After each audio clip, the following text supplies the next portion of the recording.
Hi Year 6, it's Mrs Mordew again. I'm back to read chapter 25 of The Boy in the Tower by Polly Ho Yen.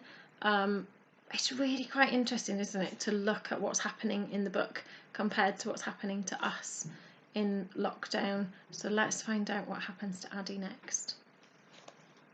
I watched so much television during this time that after a while I realised I wasn't really watching it anymore.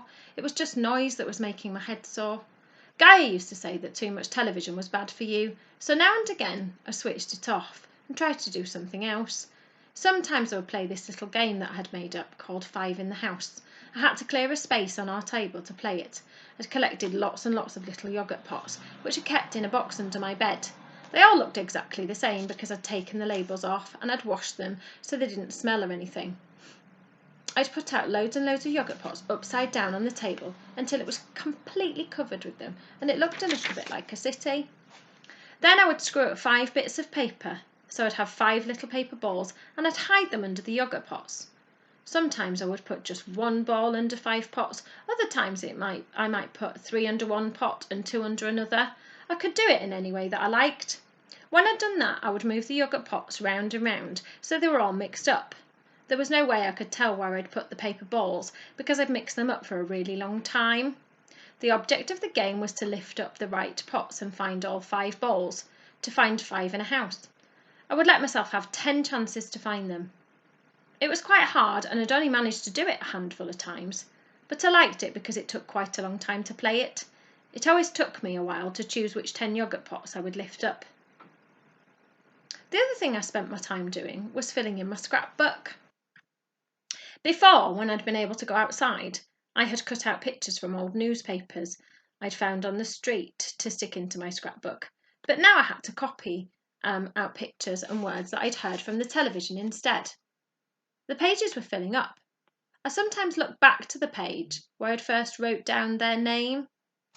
They are called Blutchers. It took us a long time to find them. I'd filled loads of pages with all the terrible things that had been happening before we found out about the Blutchers. It was just after they found out about the spores when they first saw them. I was playing Five in the House, so I'd switched the television off for a bit. When I turned it back on, the first thing I saw was a Blutcher filling the screen. Of course, I had no idea what it was at that moment, so my first thought was that it looked really quite beautiful. It was shiny and it had a bit on the top that was shaped like a sunflower seed, with the tip pointing upwards. Except that it was more like a ball. It wasn't flat. It was about as big as one of my fists. I suppose with a little stalk holding the top part up. What made me think it was beautiful was its colour. It was almost blue and almost silver. It wasn't like any colour that I could make up with paints or pencils anyway. I couldn't make my picture of that Blutcher look very much like it at all. And the funny thing was that the colour seemed to be moving. It wasn't changing colour exactly, but the colour was moving. It's the best way I can describe it. These images are coming live from the Blutcher disaster area, the newsreader was saying, where this plant has just been discovered. Its origin has not been identified, and scientists have already confirmed that this is a completely new species. I guess because they had a little stalk and a bit on top, they were first called a type of plant. Although really, they weren't anything like a plant. They looked like nothing else I'd ever seen. When I realised what I was looking at, I could see its beauty dissolve before my eyes. The blue-silver colour reminded me of knives, of grey clouds before a thunderstorm. The way the colour moved and shifted made me think of a predator stalking its prey, silently pacing towards it before it goes in for the kill. Blutchers weren't beautiful at all. They were evil, menacing, deadly. After the first sighting of the Blutchers, they started to pop up more and more. Soon I was able to see clusters from my window. What started out as little patches of silvery blue soon spread out and covered the whole ground below me. They grew so fast that sometimes it seemed the patches were swelling in front of my eyes. Now they had lots of people on the television who knew about plants and fungi. I wasn't able to follow most of it. I caught certain words like fruiting body and chemical trails, which I wrote down in my book, but I didn't really understand how the Blutchers worked. The only thing I truly grasped was that they thought they knew why the buildings were falling down. It was because of the Blutchers. Gaia had been right all the way along. The falling buildings and the people collapsing on the streets were linked. They were both being caused by the Blutchers. Not only were they sending out deadly spores into the air, they were feeding on concrete and stone and glass and metal. They released some kind of wet stuff which could dissolve all those kinds of things. That had a special name too, enim or enzyme or something like that. Blutchers. The word sat heavily on my chest. Whenever I closed my eyes, I could see their shiny silvery heads leering towards me. I could sense their hunger, urgently and desperately feeding upon the buildings that were our homes. And when I opened my eyes, I could see that we were surrounded by them. When I first learned that the Blutchers fed on buildings, I went to lie next to Mum for a bit. I started to go over everything that I had heard about them in my head. When I thought about it, it made me want to hold on to Mum tight. I didn't want to wake her though, so I just put my head against her back and leaned into her just a little bit. She felt warm and solid and real against me. I wished she would wake up. I was afraid. I guess I'd always been a bit worried that our tower might fall down like all those other buildings, but I'd never really thought it would happen because our block was so tall. I thought that it was too big to collapse underneath us.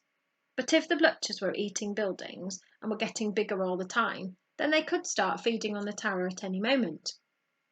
I forced myself to get up and look out of the window. I hadn't looked out properly in the last day or so. I'd been glued to the television or sleeping. When I looked out that morning, I heard myself gasp out loud. As far as I could see, I saw the silvery blue colour of the Blutchers. The city was being flattened out. We had used rolling pins once in class to roll out some clay, and it made me think of that, like someone had taken a giant rolling pin and was evening out all the buildings. There were still some standing. The other towers around me were all still there. I had even seen some of their lights on a couple of nights ago. One night I had counted up to Gaia's flats on her tower to the 7th floor, and I saw a light on.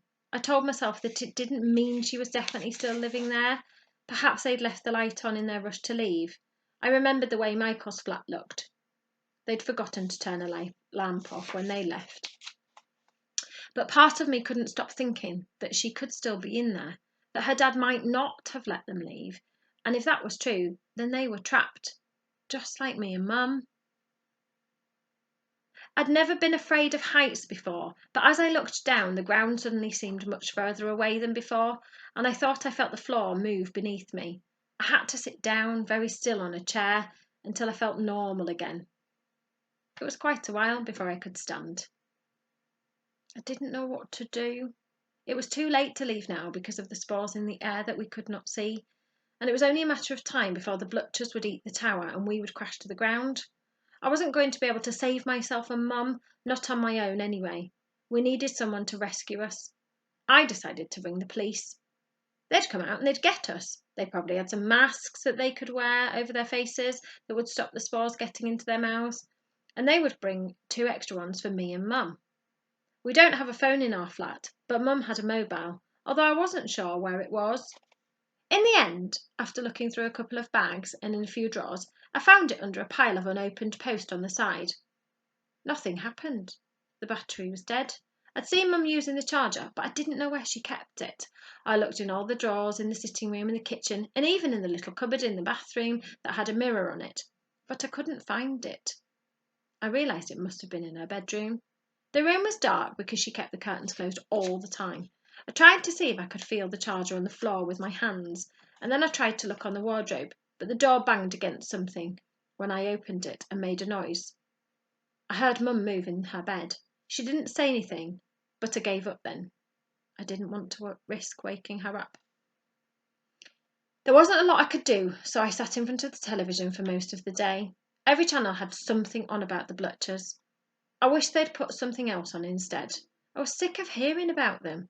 Maybe I should have switched it off, but I wanted to hear people speaking. Anything other than the voice in my head asking me how we could possibly survive this. In the end, I left it on all night and I fell asleep on the sofa in front of the lit up screen. The first thing I heard the next day was people talking in really loud cross voices on the television. There were about 8 people sitting on a stage and there was an audience in front of them. People in the audience were asking questions about the Blutchers and they kept clapping and cheering when someone on the stage answered them. I couldn't follow what they were talking about, but they kept saying the same word over and over. I wrote it down in my book so I didn't forget it. Contamination. I didn't know what it meant, but it sounded bad. I changed the channel to the news. They were talking about how they'd tried to set fire to the Blutchers. They showed a film of a fireman with what looked like a water hose, but when he pressed the button, a jet of fire came out of it. He covered a group of Blutchers in flames. At first, you couldn't see them through the fire. It looked like they'd been burned out, and then the smoke cleared. And you could see that they weren't hurt by the fire at all. Not one little bit. I wrote that down in my book too. And there we go, class 10, chapter 25. I don't know about you, but I'm on the edge of my seat. So let's find out tomorrow when Miss Bowes reads chapter 26 what happens. Bye, see you soon.